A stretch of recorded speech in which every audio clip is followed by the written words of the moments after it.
আমার তারেক রহমানের প্রোটোকলও আমাদের এই গাড়ি থাকে। ঢাকা প্রিমিয়ার লিগের গত মৌসুমে মনে আছে সেই বিভীষিকাময় ঘটনার কথা। বিকেএসপির তীব্র গরমে মোহামেডানের হয়ে ম্যাচ খেলছিলেন তামিম ইকবাল। হঠাৎ বুকে তীব্র ব্যথা অনুভব করায় তাকে নিয়ে যাওয়া হয়েছিল সাভারের একটি হাসপাতালে। মাঠে কোনো অ্যাম্বুলেন্স না থাকায় হেলিকপ্টার ডেকে আনা হয়েছিল সেদিন। সেই ঘটনা নাড়িয়ে দিয়েছে তামিমকে। তাই তো এবারের ডিপিএলে রয়েছে 4টি আইসিইউ সিসিইউ অ্যাম্বুলেন্স। খেলোয়াড় থেকে এখন বিসিবি প্রেসিডেন্ট তামিম। তাই তো নিজে যে সমস্যাগুলো ফেস করেছেন সেগুলো তার জুনিয়রদের ফেস করাতে চান না। নিজে দায়িত্ব নিয়ে করছেন উন্নয়ন। বসুন্ধরায় আবাহনী খেলবে লেপার্ডসের বিপক্ষে। মাঠের পাশেই দাঁড়িয়ে আছে আইসিইউ অ্যাম্বুলেন্স।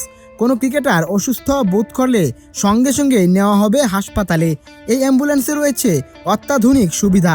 অ্যাম্বুলেন্সের ভেতরেই রয়েছে সিরিজ পাম্প। প্রেশার কমে গেলে যা দিয়ে মেডিসিন পুশ করা যাবে। রয়েছে এআইডি মেশিন। হার্ট অ্যাটাক করলে বুকে প্রেস করে রোগীর হার্ট সচল রাখার যন্ত্র। এছাড়াও রয়েছে ভেন্টিলেটর ও অক্সিজেন।